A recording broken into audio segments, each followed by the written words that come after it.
This video is sponsored by Mini-Tool Partition Wizard. Click the link in the description or wait until the end of the video to hear about this program. Microsoft Windows 2000, an operating system that not that many people remember that fondly. Sure, it was a great improvement to Windows NT, which was what it was based on, and sure, it was much better than Windows ME, which wasn't perceived very well, but it was nowhere as popular as the operating system Microsoft would release in 2001, called Windows XP. But today is December 15th, 2024, which is exactly 25 years after Windows 2000 was released in RTM form. I'm 7Zeb, and this is a retrospective on Windows 2000.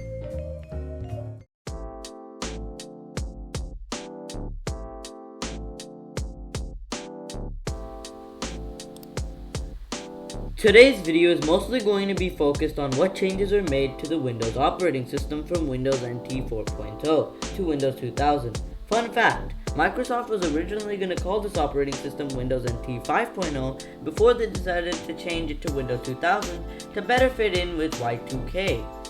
Windows 2000 introduced several key features that made it a significant upgrade. These included Active Directory, which became a cornerstone for enterprise environments, and improved hardware support with plug-and-play functionality.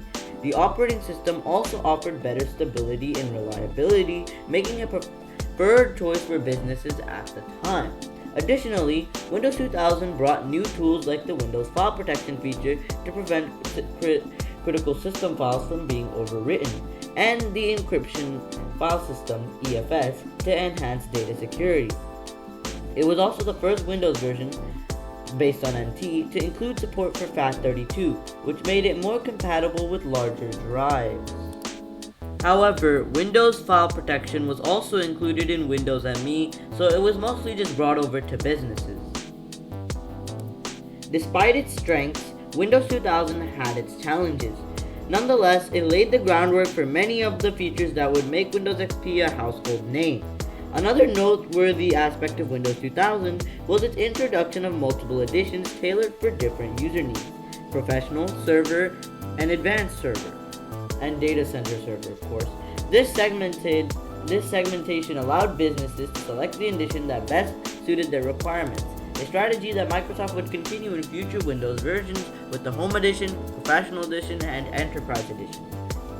Performance enhancements in Windows 2000 included better memory management and up to 4 GB of RAM in the Professional Edition, making it suitable for more demanding applications.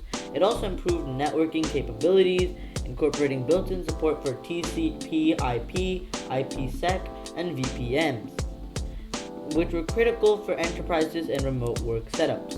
Windows 2000 was also the first operating system to integrate USB support in NT, paving the way for the widespread adoption of the USB peripheral.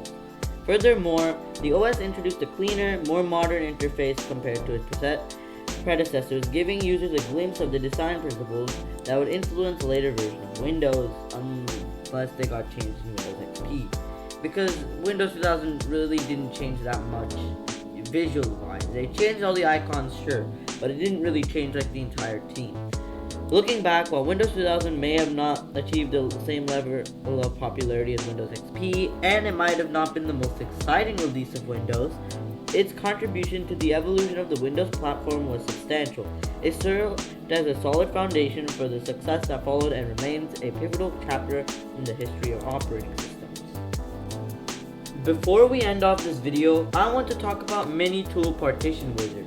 Have you ever wanted to create a partition, but tools like disk management wouldn't let you create the partition because there were some restrictions? Well, you should use a partition software like Mini-Tool Partition Wizard. Mini-Tool Partition Wizard allows you to easily create partitions, and you can use it to dual boot your operating system if you want to dual boot it.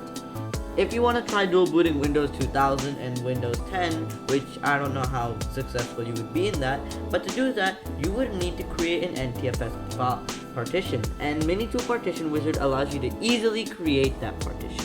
So, click the link in the description if you want to download a free trial, or you can upgrade to the Pro version at any time.